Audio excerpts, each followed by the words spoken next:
오늘 함께 봉독할 하나님의 말씀은 고린도전서 제13장 13절 말씀입니다. 그런즉 믿음, 소망, 사랑 이 세 가지는 항상 있을 것인데 그 중에 제일은 사랑이라. 한 번 더 읽겠습니다. 그런즉 믿음, 소망, 사랑 이 세 가지는 항상 있을 것인데 그 중에 제일은 사랑이라. 아멘.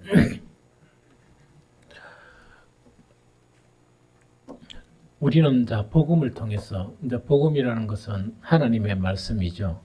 이 하나님의 말씀을 통해서 죄중에 살았던 우리들을 믿음으로 하나님의 자녀로 이렇게 우리를 불러주셨습니다.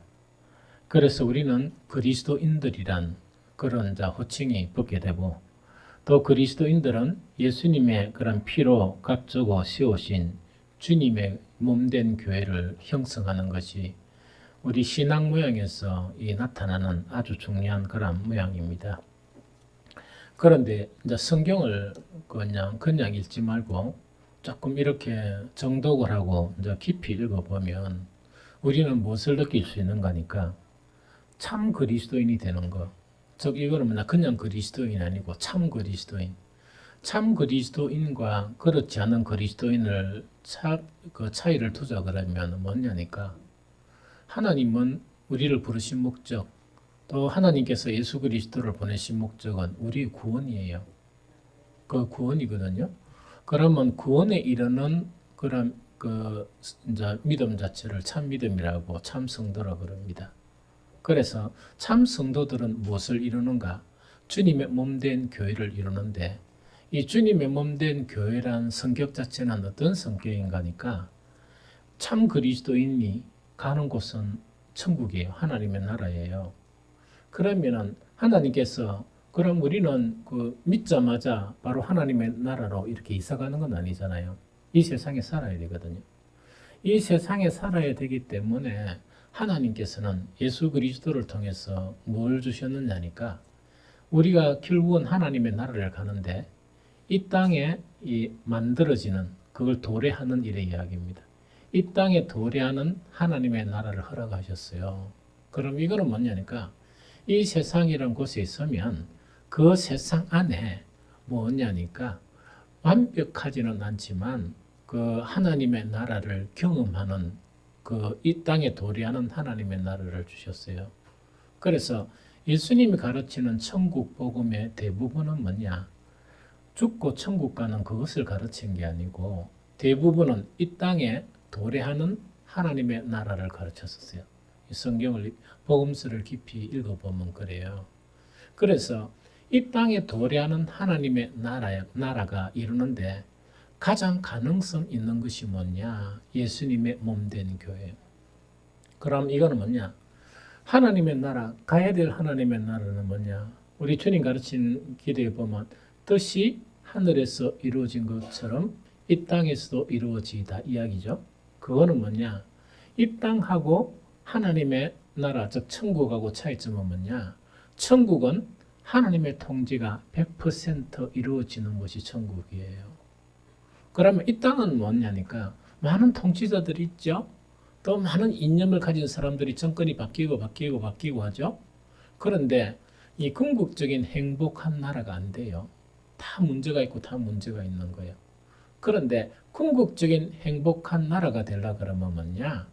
인간의 보존된 통치가 버려지고 하나님의 통치가 완벽하게 이루어지면 그것이 천국인 거예요. 그러면은 하나님께서는 예수님을 통해서 왜 주님의 몸된 교회를 형성하게 하셨느냐? 주님의 몸된 교회를 성경은 어떻게 표현하고 있는가니까, 머리는 예수 그리스도고 세상에 있는 우리들을 이사를 하게 한 거예요. 어디로 이사하게 했느냐? 예수님의 몸 안으로 이사하게 한 거예요. 그러면 머리이신 예수 그리스도를 통해서 하늘나라에 있는 하나님의 충만 자체가 어디에 풍성하게 하려고 하셨느냐? 교회에 풍성하게 하려고 했던 거예요. 그러면 세상에 살다가 우리가 교회 공동체 안에서는 뭘 경험하게 된다? 하나님의 나라인 천국을 경험하게 된다. 그런데 그 조건 자체가 어떻게 돼야만이 그렇게 된다고요? 주님의 몸된 교회, 즉 교회의 머리는 주님이셔야 되고 우리는 이 세상 소속에서 그 소속을 바꿔야 돼요. 어떤 소속으로? 주님의 몸 안에 지체로 소속을 바꾸고 지속적으로 주님을 배워가면 그것이 가능하다 하는 그것을 이야기합니다. 그래서 제가 말씀드린 이 관점하고 여러분들이 보는 그런 교회하고 보니까 맞습니까? 다릅니까? 많이 다르죠. 왜 다를 수밖에 없느냐? 그래서 성경을 자세히 읽어보면 뭐냐? 우리가 참 그리스도인이 되는 것하고 참 교회가 되는 것하고는 대단히 어려워요. 성경을 읽어보면 대단히 어렵다고 해서 절망할 것은 아무것도 절대로 없습니다. 그러면 왜 우리는 참 하나님의 사람, 즉 구원의 사람이 완성되는 것하고 교회도 뭐냐니까 이 세상하고 달리 딱 교회 오면은 우리 세상에 있다가 천국에 오면 뭐냐니까 천국을 다 느끼는 것이 완전한 교회예요. 그게 이제 완전한 교회거든요. 그런데 그게 잘 안 되거든요. 그래서 그게 어려운 이유가 이제 살펴보면 여러 가지가 있는데 뭐냐니까 우리가 참 교회를 이루기를 원하고 또 참 구원이라는 것은 그 예수님처럼 우리가 이 바뀌게 되는 것, 즉 하나님의 진짜 아들이 되는 것, 그것을 원하더라도 잘 안 되는 거예요. 왜 안 되는 거니까 이 성경 분량이 너무 많아요. 너무 많고 좀 어렵거든요. 그러다 보니까 안 되는 경우도 있습니다. 물론 요즘은 성경이 어려워서 안 되는 것보다 성경에 관심 가지지 않는 사람들이 너무 많아가 안 돼요, 사실은. 그런데 막 관심을 가지도 좀 잘 안 되는 게 뭐냐? 성경이 좀 난해하기도 하고 성경 분량이 너무 많다 하는 그 이유도 있고 또 하나 궁극적인 이유는 뭐냐니까 그 예수님의 그런 십자가 또 예수님의 성천을 통해서 약속하신 분이 성령이에요. 믿는 모든 사람에게 성령을 보내주세요.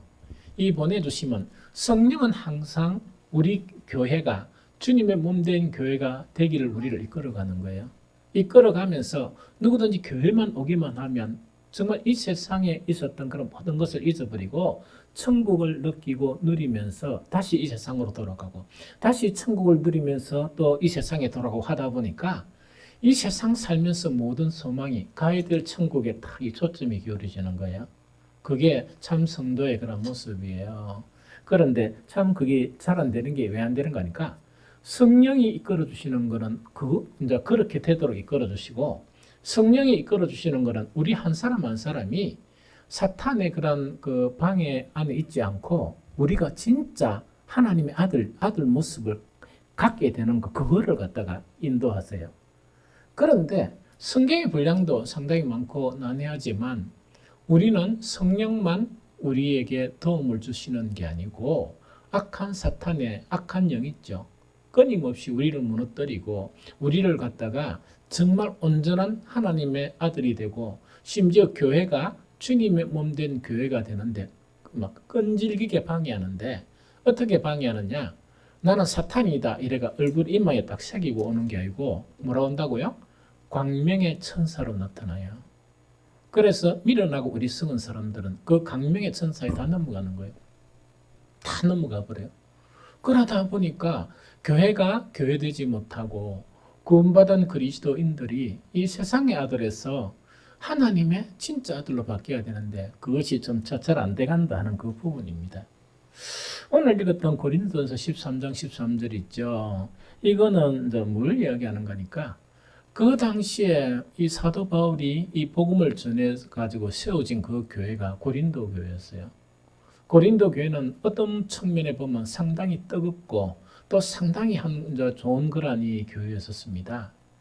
그런데 고린도 교회가 정말 성령께서 이끌어가는 정말 이렇게 주님의 몸된 교회가 형성이 되면서 세상하고 완전히 다른 천국을 느끼는 그런 교회 형태가 되어야 되는데 그게 지금 잘 안 되는 거예요. 그런데 성경을 보면 참 우리가 위로가 많이 돼요. 고린도서를 읽으면 오늘을 사는 우리가 참 위로가 돼요. 왜? 성경에는 세상의 목표란 거는 완벽한 구원과 완벽한 공동체에 대한 그런 내용도 있지만 완벽한 구원과 완벽한 공동체를 향해 나가면서 실패하고 넘어지고 자빠지고 하는 그 과정에 있는 교회나 그 과정에 있는 사람들의 이야기도 기록된 것이 성경이에요. 그래서 어떤 때는 뭐냐니까 우리 교회가 이 땅의 교회가 왜 이럴까 이렇게 생각하는데 내가 가만히 살펴보니까 이런 것 같아요. 고린도 교회보다는 좀 안 낫나 하는 그런 생각이 들어요. 그러면 위안이 되고 또 위로가 되고 막 그래요. 왜냐니까 우리가 하나님의 온전한 구원을 경험해 나가는 데는 그 과정들이 있는데 그것이 왜 되는 거니까 각 세대마다 그런 과정을 겪고 그런 아픔을 겪고 또 소망을 바라보면서 성숙해가는 것이 바로 무엇이냐? 하나님의 구원의 역사고 교회의 역사다 하는 그 이야기예요. 고린도 교회 그런 좋은 점을 보면 아주 좋은 점이 많아요. 그 세 번역에 고린도전서 1장 4절 7절에 보면 이래 되어 있습니다. 나는 여러분이 그리스도 예수 안에서 받은 하나님의 은혜를 생각하고 여러분의 일로 언제나 하나님께 감사를 드립니다. 즉 세상에서 교회가 세워졌다는 이야기입니다. 그리고 그 험난한 고린도에서 이 교회가 세워졌다는 겁니다. 그러니까 바울이 막 이렇게 하나님께 감사하는 거예요. 그러면서 여러분은 그리스도 안에서 모든 면에서 풍족하게 되었습니다. 곧 온갖 언병과 온갖 지식이 늘었습니다. 그리스도에 관한 증언이 여러분들 가운데서 이렇게도 튼튼하게 자리 잡았습니다. 그리하여 여러분은 어떠한 은사에도 부족한 것이 없으며 우리 주 예수 그리스도의 나타나심을 기다리고 있습니다. 딱 요약하면 이겁니다. 고린도 교회가 딱 형성되었는데 참 좋은 거는 뭐냐니까 사실은 고린도 교회 자체가 고린도가 빈부격차가 좀 심해요. 이 심한 그런 상황이었는데 어떤 연구 자료에 보니까 이랬어요. 고린도 교회 구성원들은 뭐냐? 90%가 그 당시에 노예 계층이었고, 이제 10%는 뭐냐니까 이 재산이 좀 많은 계층이었는데 그 재산이 많은 계층이 대충 보니까 그 졸부들 있죠. 졸부들 혹시 압니까? 졸지에 부자가 된 사람들이 이렇게 이제 있는 거예요. 그러다 보니까 이제 이 빈곤층이 많고 부자라도 뭡니까? 막 이렇게 학식이 있고 이런 분들보다 그 연구 자료에 보면 그렇다는 이야기입니다. 그 졸부들이 많다 보니까 그 교회 전반적인 사람들이 지식층이란 말입니까? 안 그러면 조금 그렇단 말입니까? 거시기한층이었어요. 이 거시기한층이었는데 이렇게 복음이 딱 들어지다 보니까 다 똑똑하게 돼본 거예요. 말도 잘하고 막 똑똑하고 그죠? 그래 돼버린 거예요. 그래서 바울이 뭐라고 하는 거니까 여러분은 그리스도 안에서 모든 면에서 풍족하게 되었습니다 하면서 풍족하게 된 것을 뭐냐? 갑자기 좀 그런 사람들이 억수로 똑똑하게 바뀐 거예요. 온갖 언변과 온갖 지식이 늘어가 있다니까 막 완전히 막 이야기한 데 보면은 완전히 막 대학 교수를 능가하는 거 있죠. 막 그렇게 바뀌었던 거예요. 너무 신기하죠. 그래서 그걸 이야기합니다. 그래서 또한 그리스도에 관한 증언이 여러분 가운데서도 이렇게 튼튼하게 자리 잡았습니다. 이거는 뭐냐니까 예수 그리스도에 대해서 막 이야기를 하는데 거기에서 막 믿음으로 이렇게 형성된 부분이 강하게 됐고 그 다음에 또 한 가지 부분은 뭐냐 방언을 비롯해서 여러 가지 은사 자체가 강하고 그 다음에 뭐냐니까 빈곤층이 많다 보니까 뭡니까 우리가 이 어려운 이 환경 이 시대를 지나고 나면 우리는 어디 간다? 천국 간다. 그런 것이 강한 교회가 어떤 교회였다고요? 고린도 교회였어요. 그런데 고린도 교회가 이것만 있었으면 참 좋겠는데 문제가 있는데 심각한 그런 문제들을 가지고 있었던 교회입니다. 그래서 한 가지만 고린도전서 1장 11절. 그럼 고린도전서를 쓰게 된 배경이 뭐냐? 형제들아 글로의 지편으로 너희에 대한 말이 내게 들리니 곧 너희 가운데 분쟁이 있다는 것이라. 그럼 요거는 이제 무슨 말인가요? 시작일 뿐이에요. 이 분쟁만 있는 게 아니었어요. 이거는 뭐냐니까 바울이 이제 복음을 전하고 그 교회를 떠났습니다. 떠나다 보니까 교회가 심각하다 보니까 이 글로이의 집 사람들이 어디로 가는가? 바울을 찾아간 거예요. 이 교회가 이렇게 어려움이 있습니다. 그러니까 제일 첫 번째 어려운 것이 뭐냐? 교회가 가면 새가 빠지 싸우는 거예요. 사람들이. 이 참 무슨 말이겠죠. 새가 빠지 싸고 그 외에 많은 그런 문제들을 가지고 있었던 교회가 바로 어떤 교회냐? 이 고린도 교회예요. 그럼 오늘 고린도 교회에서 여러 가지 막 책망도 하고 이렇게 하면서 오늘 본문 고린도전서 13장 13절 있죠. 13장 13절에서 그런즉 믿음, 소망, 사랑 이 세 가지는 항상 있을 것인데 그 중에 제일은 사랑이라. 이렇게 이제 한 요 말씀이 있죠. 이 말씀은 어떤 의미인가? 이런 의미예요. 고린도 교회가 각자 한 사람 한 사람을 보면 참 그래도 감사한 거예요. 왜? 세상으로 안 살고 그래도 교회가 형성해서 사니까 뜨거운 은사를 가지고 막 기도 시에 막 방언도 하고 막 놀라운 일들이 벌어지니까 참 좋은 부분이 많았어요. 좋은 부분이 있었던 동시에 세상에도 없는 일들이 교회에서 벌어지는 거예요. 그게 이제 심각한 고린도 교회가 가지는 그런 문제였어요. 그러면서 바울이 뭐라고 이야기하는 거니까 복음 자체, 이 방대한 성경의 복음의 말씀이 있죠. 이 자체가 만약 있다 그러면 이 바울은 복음에서 이야기하는 가장 중요한 세 가지를 설명해 주는 거예요. 즉 하나님의 말씀을 다 이렇게 하려고 그러면 이것도 읽어야 되고 저것도 읽어야 되고 또 이 공부하려고 하다 보니 잘 안 되죠. 그래서 너가 이 세 가지를 회복해야 된다는 그 이야기하는 거예요. 그래서 핵심적인 세 가지가 뭐냐? 하나는 복음에서 가르치는 것은 믿음을 가르치고 복음에서 가르치는 것은 소망을 가르치고 복음에서 가르치는 것은 사랑을 가르친다. 이 세 가지를 향해서 이제 나아가게 되면 교회 분쟁이 없이 교회는 주님의 그런 몸된 교회를 경험하게 되고 한 사람 한 사람은 구원받는 정말 또 하나님의 아들이 되는데 신속하게 하나님의 아들이 될 수 있다. 그 세 가지를 가르치는 거예요.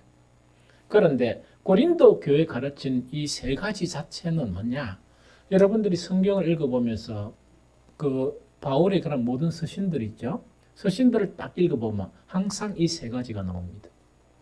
즉 그 교회를 칭찬할 때 뭐냐? 너희들이 믿음과 소망과 사랑이 있었다. 그 다음에 확실하게 칭찬하는 그 교회가 데살로니가 교회죠. 정말 너희들에는 사랑의 수고가 있고 또 믿음의 역사가 있고 정말 소망의 그런 증거들이 있다. 이런 식으로 막 이렇게 칭찬을 해요. 그래서 우리 신앙생활에서 오늘날처럼 이렇게 막 어수선하고 힘든 그런 상황 가운데 세 가지만 딱 가지고 있어도 정말 이렇게 온전한 그런 그리스도 안에 들어갈 수 있고 하나님의 그런 구원의 역사의 그런 대열에 우리는 참여할 수가 있다 하는 그 부분입니다. 이 세 가지는 대단히 소중하고 아주 중요한 그런 부분이다 하는 거 이야기죠. 성경의 가르침은 뭐냐? 물론 다른 것도 있지만 믿음과 소망, 사랑을 가르치는데 여러 가지 각 덕목과 여러 가지 각 모양으로 이렇게 세부 항목으로 막 가르치는 거예요. 그것 자체가 뭐냐? 성경을 읽어보면 만약에 어떤 책을 막 이만한 두꺼운 책을 읽어보면 여러분들 책 읽는 방법 하나 설명할게요. 책 읽는 방법의 아주 중요한 첫 번째는 뭐냐? 여러분이 저자가 딱 있으면 저자가 누구냐? 그거부터 봐야 돼요. 이 사람이 어떤 사람이냐? 그거부터 봐야 되거든요. 나도 책을 사면은 뭐냐? 뭘 읽었냐? 표지나 그 뒤에 보면 저자에 대한 소개가 있습니다. 소개가 있으면 그 부분도 읽거든요. 그 부분을 읽고 그 다음에 뭘 읽는가 하니까 제목을 읽어요. 이것이 관심 가질 만한 주제를 다루는 것이냐 이렇게 읽는 거예요. 그 다음에 이제 책을 샀죠? 책을 사서 딱 읽어보면 뭘 읽었는가? 딴 거 막 읽으면 안 됩니다. 안 되고 목차를 몇 번 읽어야 돼요. 이렇게 목차. 목차라는 거는 뭐냐? 어떤 두꺼운 책이 있다 그러면 이 책 자체가 이야기하는 주제가 뭐냐? 그거를 딱 보고 난 다음에 요즘 같은 바쁜 세상 저는 어떻게 읽는 거니까 어떤 때는 그 책을 다 읽지 못하고 내가 항상 관심 가지는 주제를 선택해서 읽습니다. 그럼 그 주제가 뭐냐? 좀 두꺼운 책일 경우에는 한 5, 60페이지가 돼요. 5, 60페이지. 그러면 그걸 갖다가 5, 60페이지를 한 번 딴 책을 들으면 그걸 다 읽는 거예요. 읽으면서 반복해서 읽고 그 다음에 뭐냐? 다른 주제들을 넘어가서 읽고 그러면서 표시를 다 해놨고 꼽아놨다가 다시 빼가 또 다른 주제를 읽고 이래요. 이게 무슨 알겠죠? 그래 읽으면 이 바쁜 세대 속에서 참 이렇게 효과적으로 읽는 그런 방법이다. 그러면 여기서 믿음, 소망, 사랑이란 것은 뭐냐? 성경은 아주 복잡하게 해놨어요. 성경은 왜 복잡하게 한 줄 압니까? 이거는 정말 주님이 말씀하신 대로 성경에 몰두 안 하고 시간 안 투자하면 모르게 해놨어요. 그럼 하나님을 사랑하면 사랑한 만큼 성경을 사랑하겠죠? 막 뭔가를 찾으려고 노력하겠죠? 찾으려고 노력하는 사람에게 착착 보여주는 게 성경이에요. 그래서 딱딱 숨겨놨다가 정말 진정한 마음으로 정말 하나님을 알려고 하는 사람들이 성경을 펴고 딱 읽으면 막 이렇게 읽다가 숨겨진 것들을 딱 보면서 그게 감추어진 보화예요. 그 보화를 딱 발견하면서 막 희열을 느끼고 하나님을 찬양하고 하는 게 성경이에요. 그런데 어떤 사람들은 뭐냐니까 하나님을 사랑하는 것 없이 어떻게 하는가 성경만 읽다 보니까 너무 힘든 거예요. 너무 힘든 거예요. 그래서 성경은 그렇게 반대하지만 그렇게 힘쓰고 애쓰는 사람에게 보화처럼 정말 진리를 발견하게 묶여진 것이 성경이다. 그러면 성경 전체를 가장 간단하게 보는 방법이 뭐냐? 성경이 신구약 한 권에 딱 있다 그러면 큰 타이틀의 제목 있죠. 큰 타이틀의 제목이 하나는 믿음이고 하나는 소망이고 하나는 사랑이다. 이 세 가지만 딱 가지고 성경을 읽어도 성공적으로 성경을 읽는 사람 이해가 됩니까? 그래서 오늘 고린도전서 13장 13절 이 말씀이 있죠. 믿음, 소망, 사랑 이 세 가지는 항상 있을 것인데 그 중에 제일은 사랑이라 하는 의미가 그런 의미다 하는 이야기죠. 그래서 지금 많은 사람들이 이렇게 많은 사람이란 거다 뭐냐니까 정말 진실된 주의 종들 신실한 주님을 사랑하는 사람들이 걱정하는 것은 뭐냐? 이 시대의 교회의 타락상과 또 이 시대의 성도들의 타락상을 정말 걱정을 해요. 정말 걱정을 하거든요. 그러면서 그들의 기도 자체는 보편적인 사람들이 기도하는 것하고 질적으로 달라요. 그러면 이런 타락한 세대 속에서 살아남을 수 있는 비결, 그 비결은 뭐냐? 정말 여러분들이 믿음, 소망, 사랑 이 세 가지를 회복하는 것.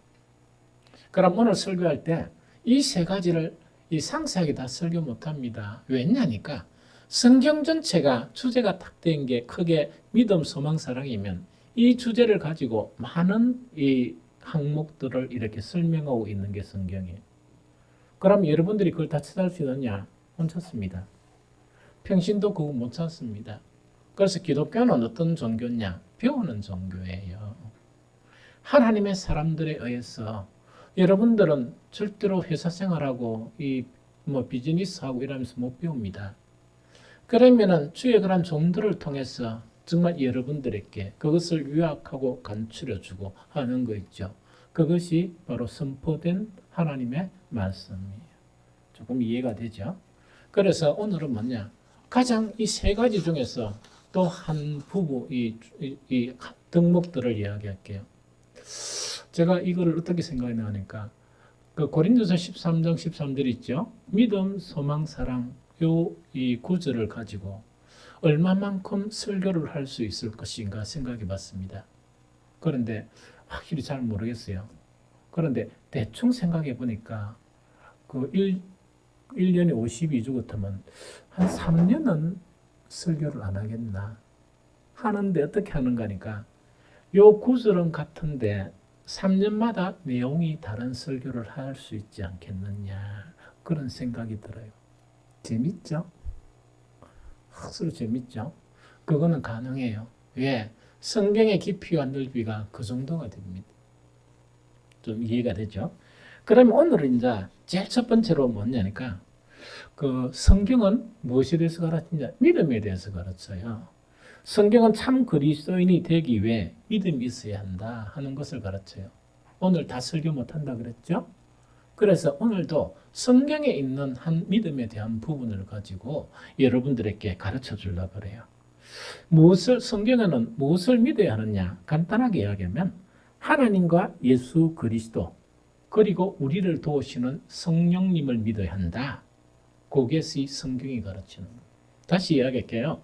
하나님과 예수 그리스도 그리고 우리를 도우시는 성령을 믿어야 한다. 이게 성경에서 가르치는 아주 중요한 내용이에요. 두 번째, 성경에서 가르치는 믿음에 대해서 아주 중요한 내용은 뭐냐? 성경 말씀은 우리를 구원으로 인도하는 하나님의 말씀이다. 이걸 믿어야 돼요. 다시 이야기합니다. 성경은 우리를 구원으로 인도하는 하나님의 말씀이다. 하는 요 사실을 배워야 돼요. 그래서 그걸 갖다가 가르치는 거예요.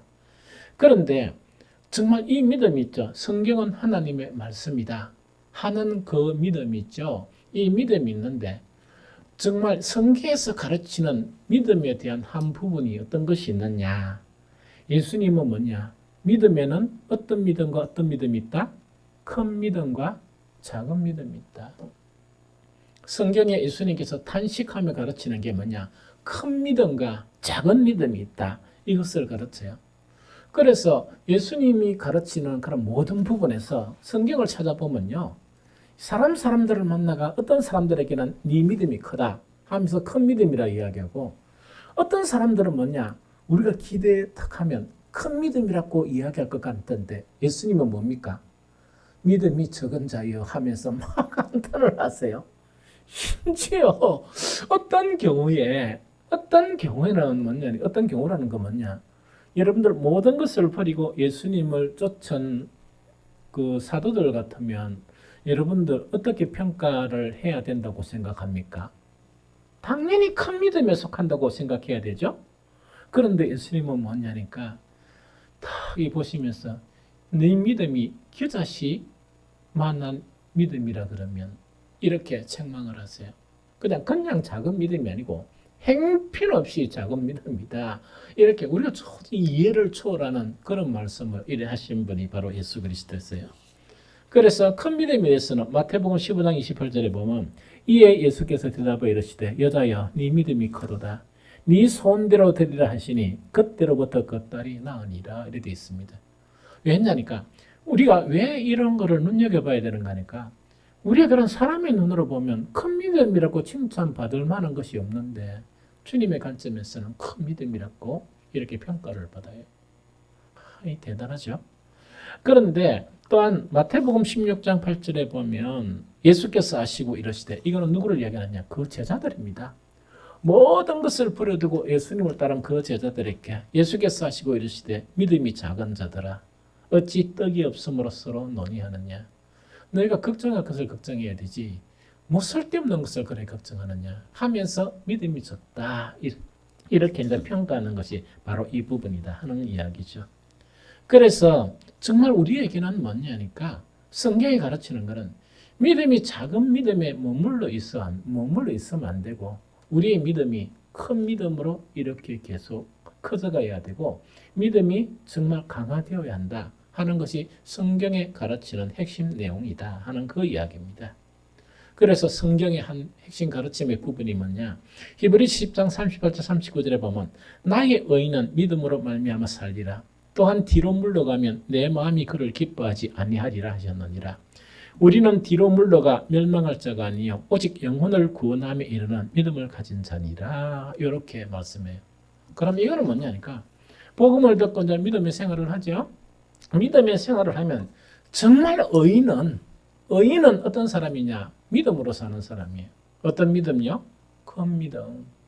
큰 믿음인데 항상 딱 보면 의되는 거니까 이렇게 주춤주춤 뒤로 물러간다는 이야기죠. 믿음 자체가 계속 강화되어야 되고 믿음이 강한 믿음, 큰 믿음으로 성숙해야 되는데 이거 보면 처음에는 참 좋았는데 시간이 지나면 지날수록 한 발짝 어디로 간다고요?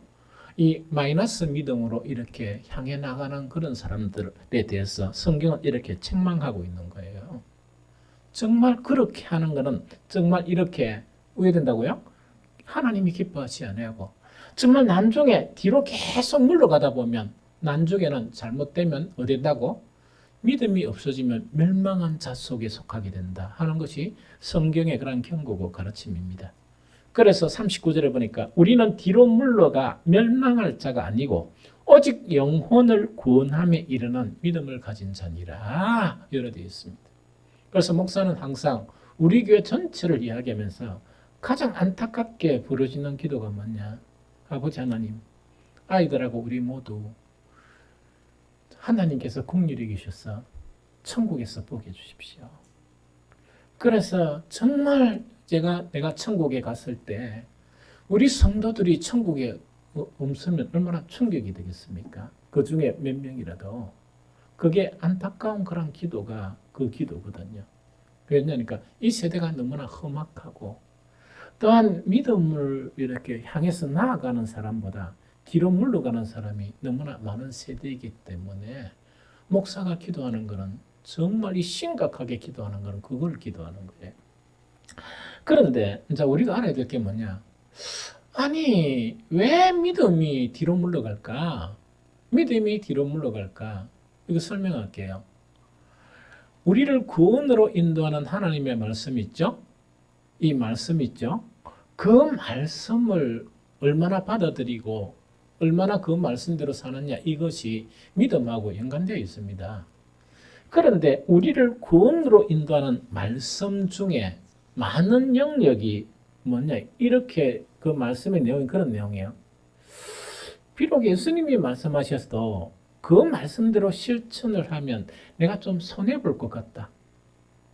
그런 말씀들이 많아요. 두 번째, 그 말씀대로 내가 실천하면 내가 조금 괴로울 것 같다, 이야기죠. 어떤 사람에게는 재미가 없을 것 같다, 이런 거 있죠. 막 그런 것도 느끼는 거예요. 그 다음에 또 어떤 말씀들이 많냐면, 그 말씀대로 내가 이렇게 살면 내가 원하는 대로 안 될 것 같다. 이런 말씀들이 상당히 많이 있습니다. 그래서 오늘을 사는 그리스도인들을 딱 보니까 이래요. 자기가 좋은 말씀은 딱 붙들고 있는데 내가 좀 손해볼 것 같다. 그 다음에 그 말씀대로 하면 내가 조금 힘들 것 같다. 그것뿐만 아니고 재미가 없을 것 같다. 내가 원하지 않는 그런 길인 것 같다. 이러면 어떻게 하는가 하니까 설교하면 안 들어요. 근데 거기 사이가지고 이제 버릇시대가 완전 그런 삶이 되어버린 거예요. 그러면 읽을 때도 그런 성경 안 읽고 막 이러면서 어떻게 하는가 하니까 막 이렇게 뭔가를 찾아다니면서 요새는 너무나 말씀이 홍수 아닙니까? 이러다 보니까 자기한테 좀 좋은 그런 그런 여러 가지 부분들을 많이 찾아다녀요. 그래서 참으로 그런 기이한 현상이 벌어지는 것이 뭐냐? 오늘날의 그런 세대다 하는 그런 부분이죠. 그래서 우리 모두는 어떻게 해야 되느냐? 믿음이 강해지려 그러면, 믿음이 커지려 그러면 어떤 믿음이, 확실한 믿음이 있어야 되는가? 예수님의 모든 말씀은 나를 구원으로 인도하는 말씀이다. 예수님의 모든 말씀은 나를 생명으로 인도하는 말씀이다 하는 그거 믿음 자체에 굳세야 됩니다. 굳세면서 뭐냐? 내가 말씀을 취사 선택하는 게 아니고 오로지 그 말씀 앞에 나를 굴복시켜야 됩니다. 굴복시키면서 살아야 살 수 있습니다. 그렇게 살아야 뒤로 물러가서 멸망할 자가 아니고 오직 영혼 구원함에 이르는 믿음을 가진 자니라, 요 이야기입니다. 늘 쉽게 설명했죠? 어떤 무슨 질병이 걸렸으면 의사가 진단을 해가지고 뭡니까? 약을 한 10개를 처방을 했습니다. 약을 딱 먹어보니까 어떤 거는 달콤하고 어떤 건 쓰고 이렇거든요. 병원에 가면 그런 사람이 있는가 봐요. 딱 받고 난 다음에 한 몇 개씩은 뭡니까? 쓰레기통에 뿌린 거예요. 또 요새는 약사가 그러면 안 되는데 뭐냐니까 약을 일일이 설명해줘요. 요거는요 뭐 하는 약이고 요거는 뭐 하는 약이고 요거는 뭐 하는 약이고. 아니 그 설명해 줄 필요가 뭐 있습니까? 의사가 처방한다면 그대로 다 먹어야지. 그러니까 딱딱 보고는 또 물어요. 요거는 뭐 하는 거예요? 특히 할매들이 또 요거는 뭐 하는 거예요? 요거는 뭐 하는 거예요? 도사가 돼가지고 거기서 탁탁 빼가지고 자기 나름대로 이 쓰레기통에 넣고 안 먹는 거예요. 그래가 병이 낫겠습니까? 예수님의 모든 말씀은 우리를 구원에 이르도록 하신 말씀이에요. 그 구원 앞에서 우리가 어떻게 취사 선택을 할 수 있습니까? 그래서 큰 믿음이 되려고 그러면 확실한 믿음이 뭐냐?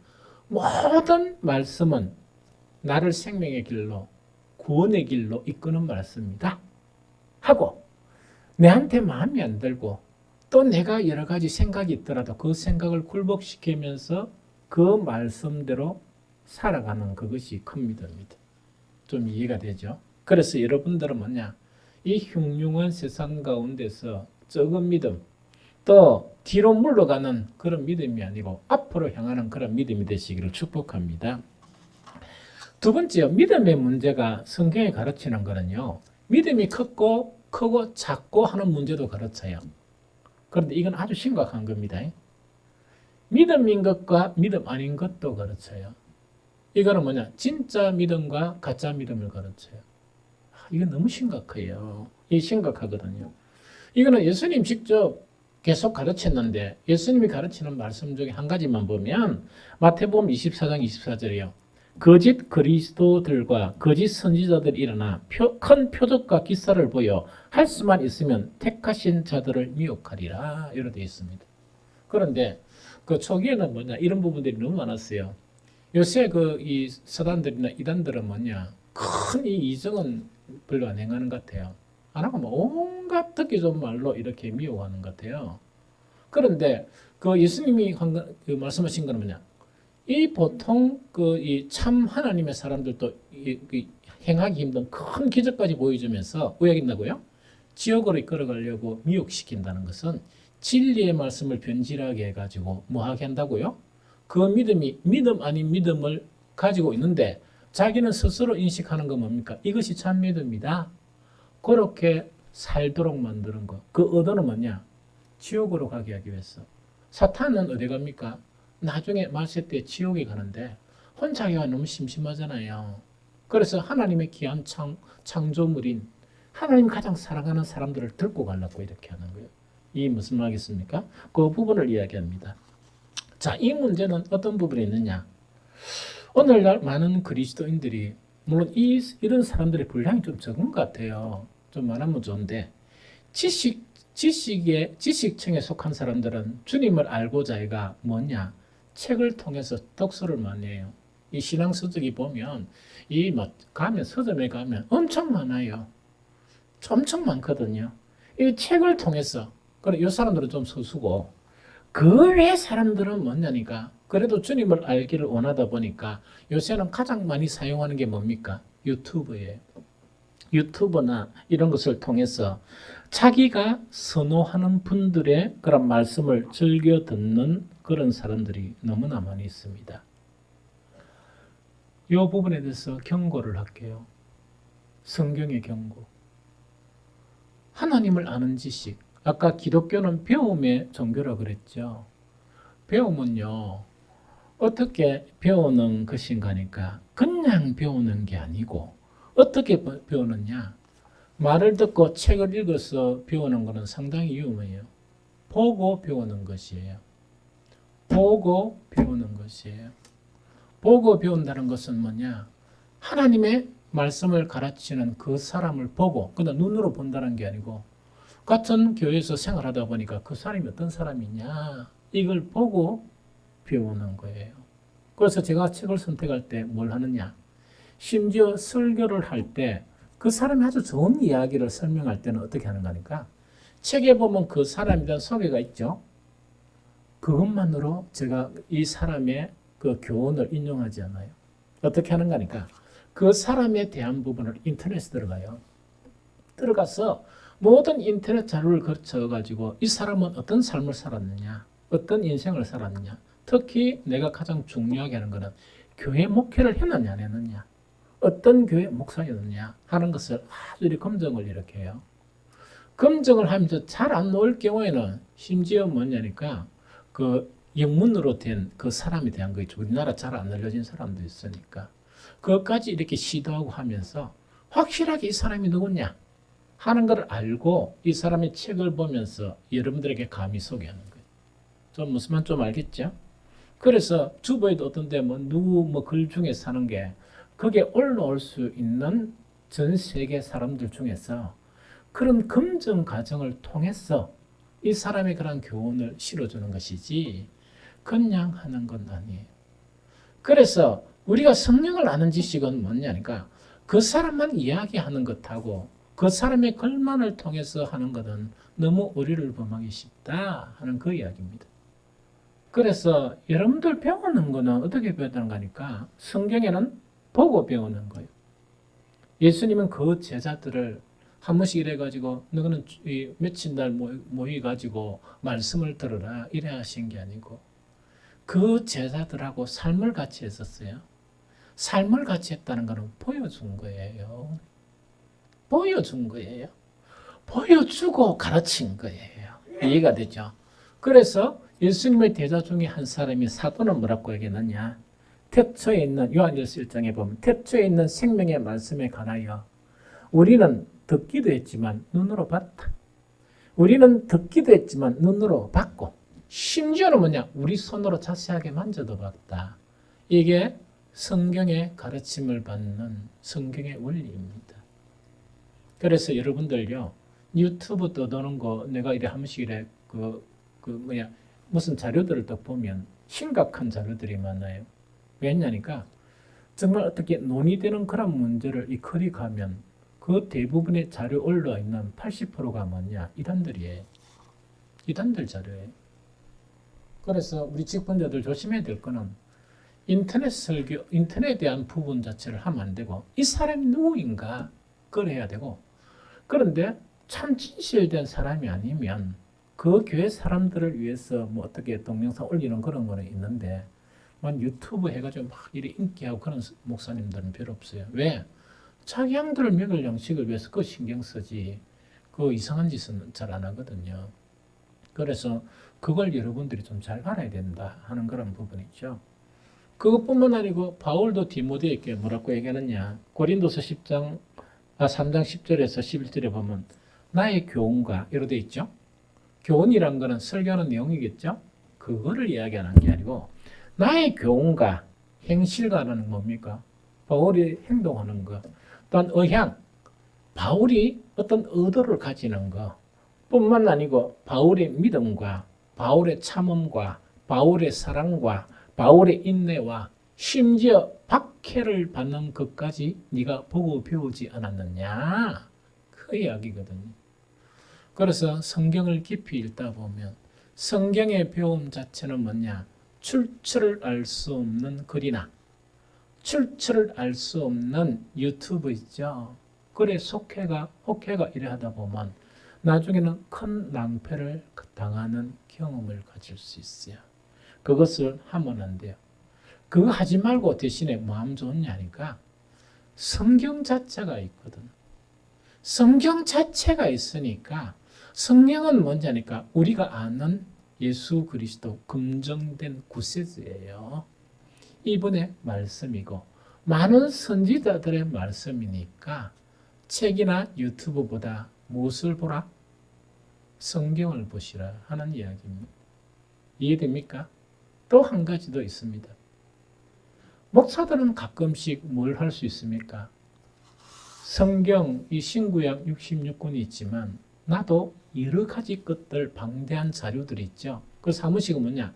이거는 기록된 문서였다 하면서 내가 언급을 하죠.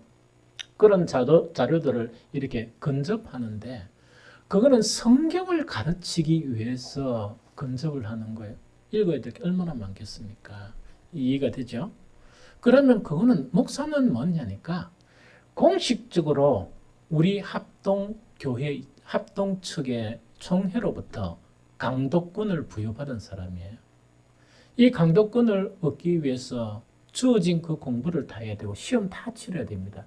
시험을 여러 가지를 치르고 나중에 논문 통과돼야 되고 나중에 모든 것을 통과되고 난 다음에 강독권을 주는 거예요. 강독권이란 건 뭐냐? 이 합동교회에서 설교할 자격을 주는 거예요. 이해가 됩니까? 그러면은 그런 것들을 통해서 줬는데 여러분들이 혹시 나누고 하는 부분은 성경 위의 것은 언급하면 안 됩니다. 무슨 말이겠죠? 그런 잘못을 저지르면 안 돼. 그래서 여러분들은 성경만 가지고 이렇게 이야기하고 성경에 모르는 부분은 해야 됩니까? 안 해야 됩니까? 안 하면 돼. 그러면 성경 잘 안 되면 뭐 안 됩니까? 목사가 설교한 내용을 서로 나눠하면 되게 좋아요. 충분한 자료들이 많은데 그것 위에 거는 언급하면 큰 사달이 납니다. 이해됩니까? 특히 직분자들이 말 그거 했는데 다른 교회 사람이 또 왔다. 그걸 들었다. 이러면 뭐라겠습니까? 대반이 이 교회는 문제 있는 교회다. 이래 돼버려요. 요새 평신도들이 얼마나 무서운 줄 압니까? 막 온데 더러운 풍월이 너무 많아가 있답니까? 소문내는데 대반에 소문내봅니다. 그래서 여러분들은 그런 모든 부분에 다 주의를 해야 된다. 책 읽는 것도 주의해야 되고 유튜브 보는 것도 주의해야 된다 하는 그런 부분이죠. 두 번째, 그래서 여러분들은 뭐냐니까 그 믿음 자체를 이제 키우는데 하나는 믿음을 강화시켜야 되고 다른 하나는 뭡니까? 믿음은 진짜 믿음과 가짜 믿음이 있다.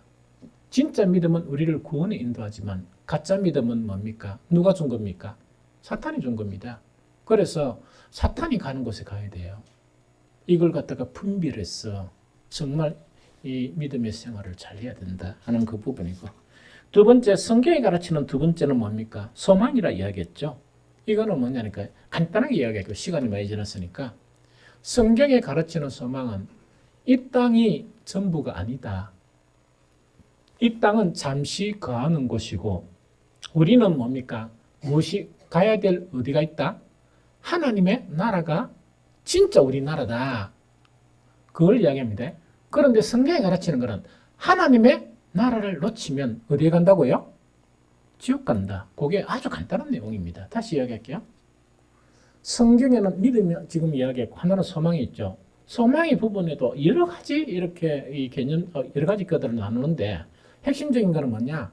우리가 사는 이 땅이 전부가 아니다. 우리는 이 땅을 언제든지 차이든 타이든 떠나야 된다 하는 그 이야기입니다. 한 번씩요 이런 사람들 있죠. 막 기업에 성공해가지고 막 기업체도 엄청 많고 돈도 엄청 많은 사람 있죠. 그런 사람 보니까 지경이 너무 많다 그래서 돈이 많다 그래서 그 딴 사람들은 80년, 90년 사는데 한 500살까지 삽니까? 못 삽니다. 다 두고 가야 돼. 그래서 자 우리에게는 가장 중요한 게 이 소망이 소망, 천국이 있다는 거예요. 이 세상이 전부가 아니거든요.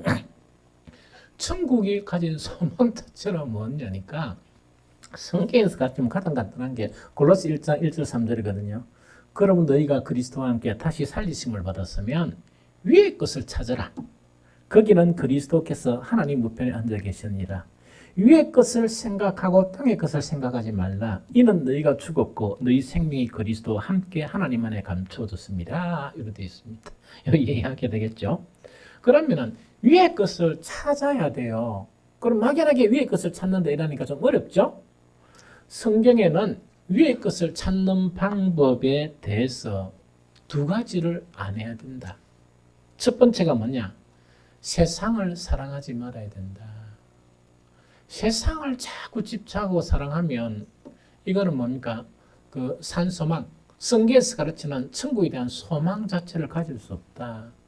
참 믿음에 못 들어간다 하는 그 이야기입니다.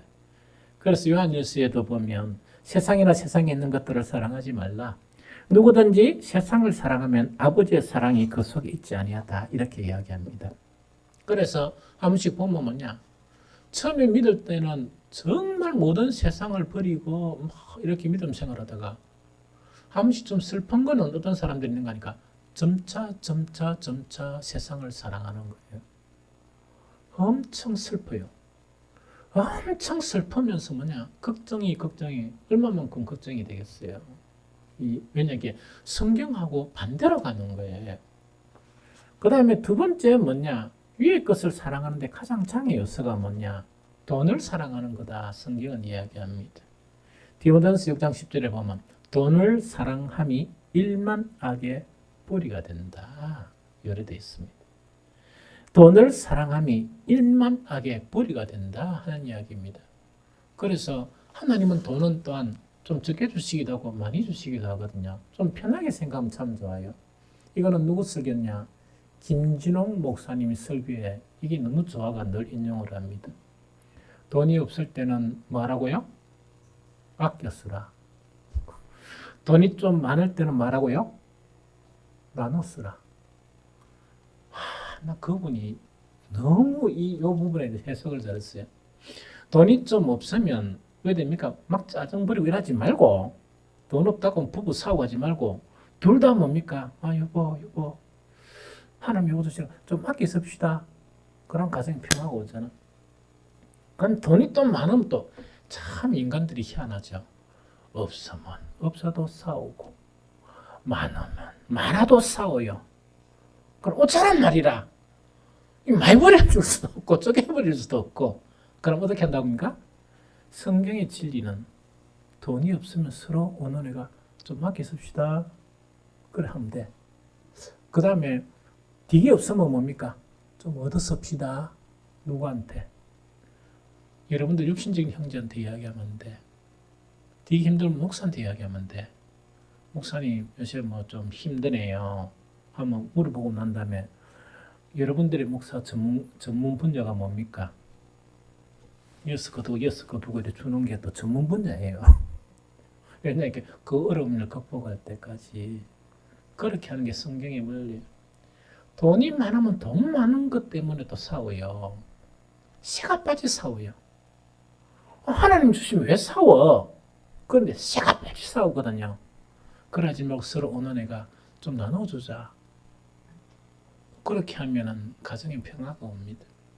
그래서 이제 그렇게 하야 되고, 이제 바로 이제 세 번째를 이야기할게요. 성경이 가르치는 핵심 세 번째는 사랑이에요. 사랑을 가르쳐요. 사랑은 엄청 방대해요. 성경에서. 오늘은 뭡니까? 딱 그 핵심적인 걸 이야기할게요. 마가복음 12장 29절 31절에서 예수께서 대답하여 이르시되 첫째는 이것이니 이스라엘 들으라.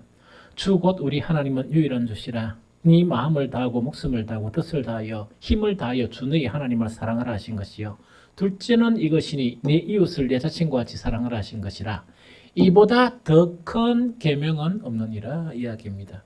성경에 가르치는 사랑은 뭘 가르치느냐? 하나님 사랑과 사람 사랑을 가르쳐요. 그런데 타락한 사람은 누구를 사랑합니까? 자신과 세상을 사랑해요. 자, 잘 들어야 됩니다.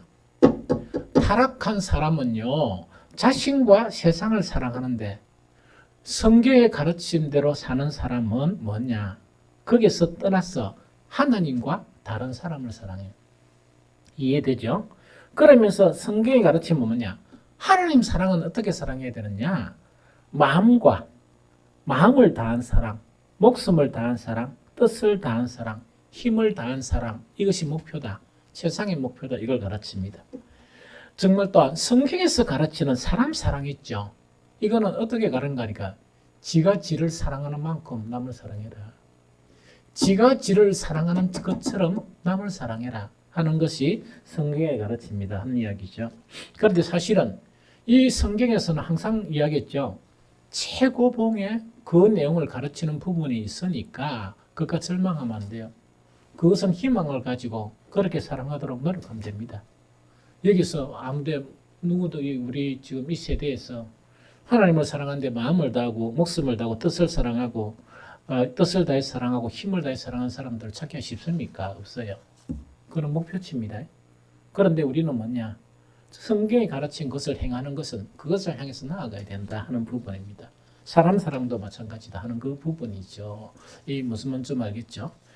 그래서 그런데 성경에서요, 요구하는 그런 그 수준 자체는 나아가야 되는데 이 사랑의 실제성은 어디에 나타났냐? 그거 좀 설명할게요. 사랑의 실제성 있죠? 사랑의 증거 자체는 어디에서 확인되느냐? 교회에서 확인돼요. 교회. 그럼 어떤 교회에서 확인되느냐? 주님의 몸된 교회에서 확인이 돼요. 이해가 됩니까? 그럼 이거는 뭐냐? 하나님을 사랑할 때 마음과 힘과 뜻과 모든 것을 다해 사랑하잖아요? 그러면 그 교회가 어떤 교회가 되는 거니까? 주님의 몸된 교회가 되어서 교회의 주인을 오로지 누구로 세웁니까? 예수 그리스도로 각자가 세워요. 왜? 가장 사랑하니까. 절대로 사람이 교회 주인 역할을 안 하려고 그래요. 교회의 주인을 주님으로 세우는 거예요. 이게 확고한 거예요. 그 다음에 주님의 몸된 교회라는 거는 어떻게 형성되는가? 사랑 없이는 안 돼요. 각 우리에 대해서는 어떻게 사랑을 합니까? 자기 몸의 지체처럼 사랑하는 거예요. 그래서 어떤 교회는 뭐냐? 형제 이름 안 부르고 지체 이름 부르는 교회도 있어요. 그러면은 그것이 강하게 나타나는 것이 사랑의 실제고 사랑의 현장이다 하는 그 이야기입니다. 이것도 목표와 같다는 이야기죠. 두 번째, 사랑은 관념이 아니고 사랑은 실제 삶에서 나타나야 된다는 그 이야기입니다. 자, 사랑 좀 이야기할게요. 간단하게. 시간이 지났지만. 사랑 안에는요, 여러분들 관념적으로 사랑하기는 너무 쉬워요. 그럼 관념적으로 사랑 타랑하다 보니까 많은 그리스도인들이 자기가 사랑의 사람인 줄 알아요. 그런데 실제 사랑의 사람이 아닌 경우가 너무너무 많습니다. 이 무슨 말이겠죠? 그래서 관념적인 사랑이 아니고 실제적인 사랑이 되면 사랑 안에 포함된 여러 가지 항목들이 너무 많아요. 그걸 갖다가 하나씩 성경을 통해서 그것을 완성해 나가고 실천해 나가야 됩니다. 이 무슨 말이겠죠? 내가 못하는 것을 이렇게 하는 거예요. 그것을 이제 실천하는 거예요. 그런데 또 한 가지 중요한 게 뭐냐? 사랑 자체의 관념적인 부분을 딱 가지고 있으면 정말 실망스러워요. 사랑을 가르치다 보면 나는 사랑의 사람이다 이래 생각하는데 사랑 안에는요 포함된 덕목들이 너무 많아요. 그 부분에서 남을 배려하는 거 있죠. 배려하는 게 없으면 사랑은 참 힘들어요. 사랑의 모순이에요. 우리 성도 간의 사랑을 하는데도 내가 보니까 우리 각자가 단점도 있고 강점도 있어요. 강점은 더 아름답게 만들어야 돼요. 단점은 발견하고 그걸 없애야 돼요. 그래야 온전한 그런 사랑을 할 수 있어요. 그런데 보편적인 사람들이 못하는 게 뭐냐? 배려심에 취약해요. 서로를 배려해줘야 되는데 배려를 못하는 거예요. 배려를 못하는 거예요. 밥 먹는 이야기 해가 한번 할까요? 어떤 분이 뭔가니까 뭐냐니까 전심 초대를 한대요. 그래가지고 예. 우리 교회는 그렇지 않고 내가 오였던 거는 전심 초대를 드렸습니다. 그런데 뭐냐니까 갑자기 아무 말 하다고 목사님 어디 갑시다. 괜찮지요? 하는데 그럼 목사가 그럼 예 일해야 됩니까? 아니요 일합니까? 예 이랬는데 정말 싫어하는 음식 있죠? 그래가 메뉴도 뭡니까? 이거 괜찮죠? 하면서 시키는 거예요. 나는 대체 뭐 하는 사람이야? 또 내를 왜 불렀어? 지가 먹고 싶으면 지가 먹으면 되지. 이런 게 뭔가니까 배려라고 이야기해요. 그거는 뭐냐는 얘기는 사람을 초대하면 왜 됩니까? 그 사람의 그런 잘 먹고 못 먹는 그런 최소한 알아야 되고 모르면 뭐냐 전화를 해야지. 어떻게 됩니까? 혹시 못 드시는 음식 있습니까? 그 다음에 혹시 땡기는 거 있습니까? 이런 거 있죠. 그래가지고 이렇게 맞추면 되는데 완전히 그런 거 없는 거 있죠.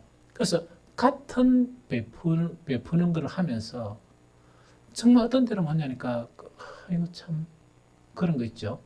그런 것도 많이 느끼고 막 이렇게 하는 거예요. 사랑의 덕목은 배려뿐만 아니고 여러 가지 요소들, 기본적인 예의, 이런 모든 그런 부분들이 다 갖추어져 있는 걸 사랑이라고 그래요. 이해가 되죠? 그래서 이제 정리합니다. 지금은 사실은 세상적으로도 어렵지만 영적으로 너무 어려운 시기예요. 그래서 목사가 생각하는 거는 뭐냐? 이 시기에서 제가 사모한테 가끔씩 얘기해요. 사모가 막 이런 뭐 교회 걱정하고 하면 내가 하는 이야기가 지금은 당신 구원받는 게 아주 중요하다. 당신 신앙이 아주 중요하다. 물론 다른 사람을 위해도 기도하지만 당신이 이렇게 구원받는 것 그게 대단히 중요하다. 그만큼 힘든 세대다 하는 것을 설명을 했습니다. 그래서 이런 어려운 시기에서 성경 전체를 다 할 수 없으니까 믿음과 소망과 사랑이란 그런 표제 있죠. 목차 이런 제목을 가지고 계속 성경을 보다 보면서 이 세 가지를 성숙하게 해 나가면 구원받는 온전한 신앙에 이룰 수 있고 세상에 아무리 이 뭐 어떤 많은 변수가 있었다 손치더라도 나중에 천국에서 우리는 서로 만날 수가 있습니다. 이런 믿음의 사람들이 되시기를 예수 그리스도 이름으로 축복합니다.